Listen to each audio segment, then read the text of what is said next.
बच्चों आज हम लोग स्टार्ट करते हैं एटमॉस्फेरिक प्रेशर। तो सबसे पहले बच्चों ये एटमॉस्फेरिक प्रेशर है कि हम लोग ये जानते हैं। तो उसके लिए जो हमारे एटमॉस्फेयर में जो गैसेस हैं, वो जो गैसेस जो प्रेशर एक्सर्ट करते हैं, उन्हीं गैसेस के द्वारा जो प्रेशर लगाया जाता है उसी को हम कहते हैं एटमॉस्फेरिक प्रेशर। क्या है?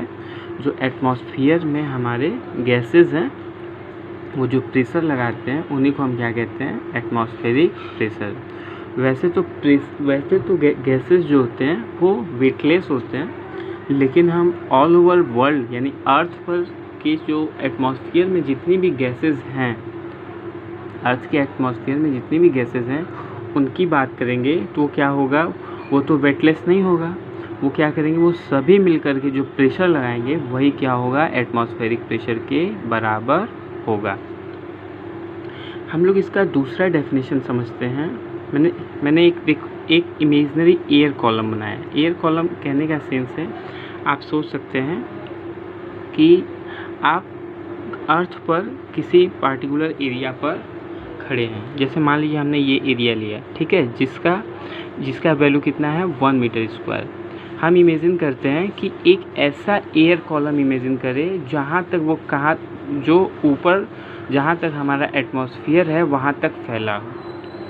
ठीक है बच्चों, एक आपने पार्टिकुलर एरिया कंसीडर कर लिया और उसको इमेजिन करिए कि उसके ऊपर एक ऐसा एयर कॉलम है जो क्या है, जहाँ तक हमारा एटमॉस्फेयर है वहाँ तक ये फैला हुआ है। ठीक है, तो अब इस एयर कॉलम में जितने भी गैसेस आएंगी, बच्चों मैंने आप लोग को ग्रेविटेशनल फोर्स ऑफ अट्रैक्शन में बताया था, वो हमेशा क्या होता है? परपेंडिकुलर डाउनवर्ड लगता है। तो उसी तरीके से इस इमेजिनरी जो एयर कॉलम है, इसके अंदर जो भी गैसेस आएंगी उन सभी का जो वेट है इस पार्टिकुलर एरिया पे लगेगा। ठीक है, इसी एरिया पर, इस एयर कॉलम में जितने भी गैसेस आएंगे उस सबका फोर्स कहाँ पे लगेगा? इस एरिया पर लगेगा। ठीक है, जिसकी वैल्यू हमने क्या लिखा है? 1 मीटर स्क्वायर। तो उन्हीं जो इस एयर कॉलम में जितनी भी गैसेस आएंगी उसका जो वेट होगा वही क्या कहलाएगा? हमारा एटमॉस्फेरिक प्रेशर या 1 एटमॉस्फेयर के बराबर होगा। तो देखिए मैंने क्या लिखा है डेफिनेशन?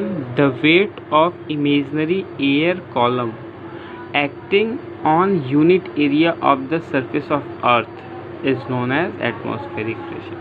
यानी अर्थ के यूनिट एरिया सरफेस, अर्थ के सरफेस पर हमने कोई यूनिट एरिया कंसीडर कर लिया और उस पर हमने इमेजिन कर लिया कि कोई एयर कॉलम है जो कहाँ तक फैला है? जहाँ तक हमारा एटमॉस्फेयर है।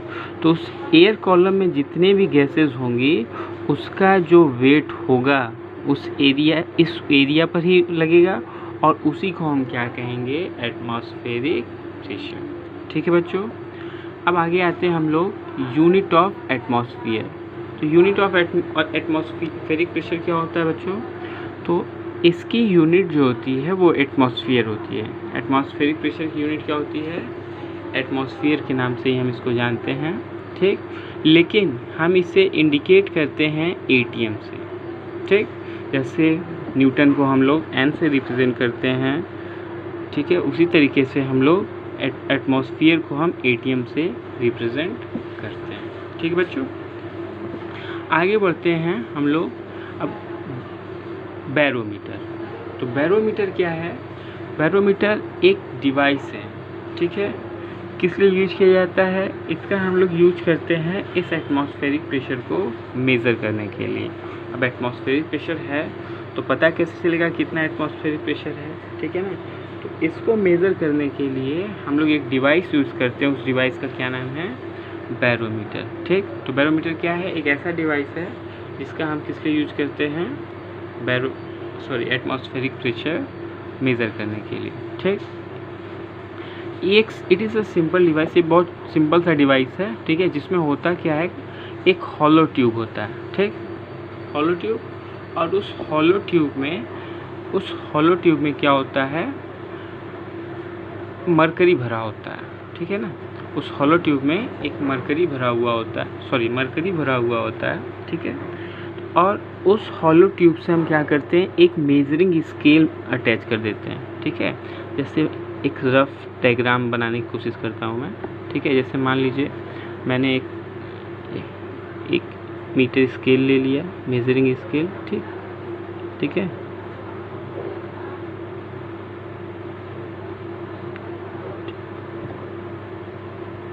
ठीक, अब इससे हम क्या करते हैं, एक हॉलो ट्यूब अटैच कर देते हैं।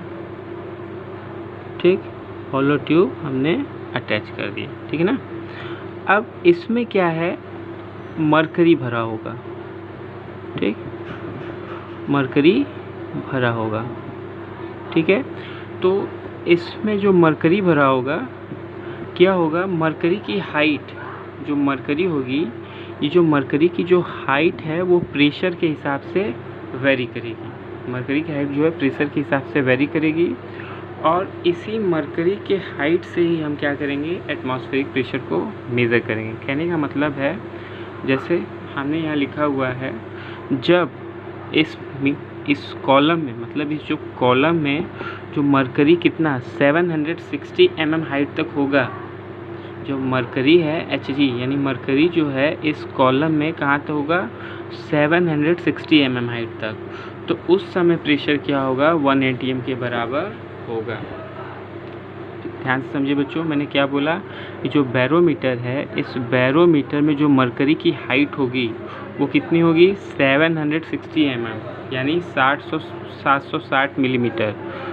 तो उस समय जो एटमॉस्फेरिक प्रेशर कितना होगा, 1 atm के बराबर होगा। अब इसी से, ये जो स्केल हमने दिया है, इसी से आप मतलब घटेगा बढ़ेगा, उससे हम लोग क्या कर लेंगे, इसको चेंज कर लेंगे, और क्या होगा, एटमॉस्फेरिक प्रेशर हम लोग मेज़र कर लेंगे। ठीक है, तो बैरोमीटर क्या है, barometer it is a device which is used to measure atmospheric pressure. ठीक है, it is a simple device consist of a hollow tube filled with mercury. The tube is also attached to a measuring scale. The height of mercury column indicate the atmospheric pressure. ये बहुत important है, ये याद रखिएगा, ये conversion में बहुत काम आता है। ठीक है, अब इस मरकरी कॉलम्स, तो इस मरकरी कॉलम्स के थ्रू आपको जो एटमॉस्फेरिक प्रेशर की यूनिट क्या मिली, length of mercury column in mm। ठीक है, तो एटमॉस्फेरिक प्रेशर की यूनिट की कौन कौन सी हो गई, एक तो पहले आपका atm यानी एटमॉस्फेयर, दूसरा क्या हो गया, लेंथ ऑफ मरकरी कॉलम यानी mm ऑफ Hg, और दोनों में रिलेशन क्या हो गया, 1 atm equal to 760 mm of Hg। इसे याद रखिएगा, और आगे बढ़ते हैं हम लोग।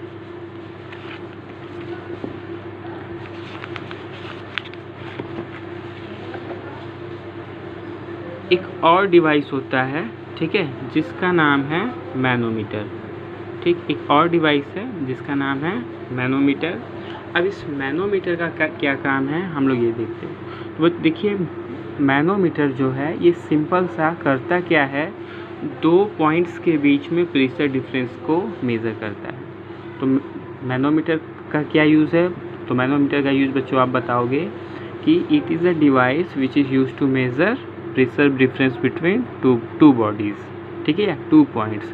और बैरोमीटर का काम क्या है, इसका यूज़ हम लोग क्या करते हैं, बैरोमीटर का हम लोग बैरोमीटर से एटमॉस्फेरिक प्रेशर को मेज़र करते हैं। ठीक है, अब एक साइंटिस्ट हैं जिनका नाम था ऑटो वॉन ग्यूरिक।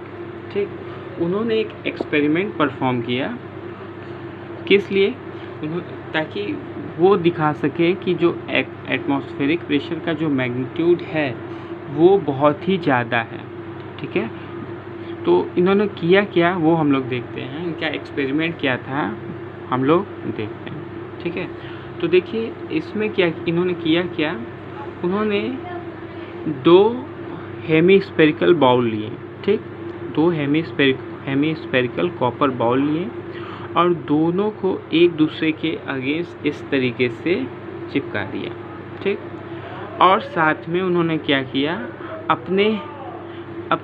एक उनका हैंडमेड अपना इंस्ट्रूमेंट रहा होगा, जिससे उन्होंने क्या किया, इन दोनों बाउल के बीच में वैक्यूम क्रिएट कर दिया। ठीक, अब ऐसा करने के बाद उन्होंने किया क्या, दोनों तरफ, ठीक है, इन दोनों बाउल को दोनों तरफ से क्या किया, 8 हॉर्सेस 8 घोड़ों से बांध दिया और उसे पुल कराया। लेकिन इतना फोर्स लगाने के बावजूद भी ये जो दोनों हेमिस्फेरिकल बॉल है वो सेपरेट नहीं हो पाए। इसके पीछे रीज़न ये है कि इसके चारों तरफ से एटमॉस्फेरिक प्रेशर जो लग रहा था वो इन 8 घोड़ों से ज़्यादा था। ठीक है, जैसे बच्चों देखिए इस जगह पे खाली है, वैक्यूम है, तो जो एयर है सराउंडिंग की वो सारी एयर क्या करती है, इस तरीके से चारों तरफ से इस पर फोर्स लगा रही है इस जगह को फिल करने के लिए। एयर क्या कर रही है, चारों तरफ से इस जगह को फिल करने के लिए फोर्स लगा रही है, यानी क्या लगा रही है, एटमॉस्फेरिक प्रेशर। ठीक, अब एयर इधर से फोर्स लगा रही है और हॉर्सेस इधर से पुल कर रहे हैं, लेकिन हॉर्सेस क्या कर पाए, इसे सेपरेट नहीं कर पाए, यानी जो एटमॉस्फेरिक प्रेशर है इन 8 हॉर्सेस के फोर्स से ज़्यादा फोर्स लगा रही है। ठीक है, यही था ऑटो वन ग्यूरिक्स एक्सपेरिमेंट। ठीक है, आगे देखते हैं पूरा इसको। तो इन्होंने किया क्या, Guericke perform an experiment to show the magnitude of atmospheric pressure. ठीक, एटमॉस्फेरिक प्रेशर, ठीक है ना।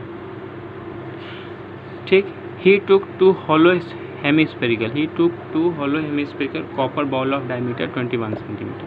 ठीक, he put them together and create vacuum between them. उन्होंने क्या किया, दोनों को आमने सामने रख दिया और दोनों के बीच क्या किया, वैक्यूम क्रिएट कर दिया।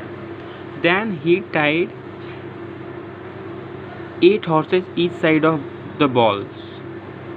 ठीक है, each side of the balls. ठीक, but horses could not separate the ball, लेकिन हॉर्सेस क्या से ये बॉल सेपरेट नहीं हो पाए।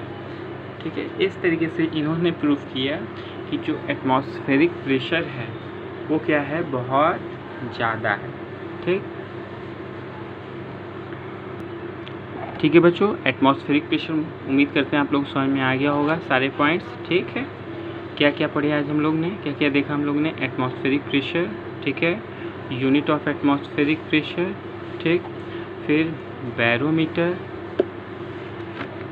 मैनोमीटर और ऑटो वन ग्यूरिक एक्सपेरिमेंट्स। क्या करिएगा, इन सबको नोट कर लीजिएगा। ठीक है, और नोट्स करने के साथ साथ इन्हें मेमोराइज भी कर लीजिएगा। ठीक, हम लोग मिलेंगे अब नेक्स्ट लेक्चर में। और एक और काम ये था कि आप लोग बुक से मिला लीजिएगा, कोई टॉपिक अगर छूटा हुआ होगा, ठीक है, कोई टॉपिक छूटा हुआ होगा या कोई टॉपिक नहीं समझ में आ रहा होगा तो आप मुझे बता दीजिएगा। नेक्स्ट चैप्टर स्टार्ट करने से पहले हम क्या करेंगे, इस चैप्टर को, ये चैप्टर करीब करीब पूरा हो ही गया है, नेक्स्ट चैप्टर स्टार्ट होने से पहले हम लोग क्या करेंगे, बाकी जो पॉइंट्स बचे हुए हैं उन्हें कवर कर लेंगे और जो टॉपिक्स आपको नहीं समझ में आ रहे होंगे उसे हम लोग दोबारा से कर लेंगे। ठीक है बच्चों, और अगर कोई भी दिक्कत आ रही होगी समझने में या किसी पॉइंट से रिलेटेड कोई भी दिक्कत है तो आप मुझे मैसेज कर सकते हैं। ठीक है, थैंक यू।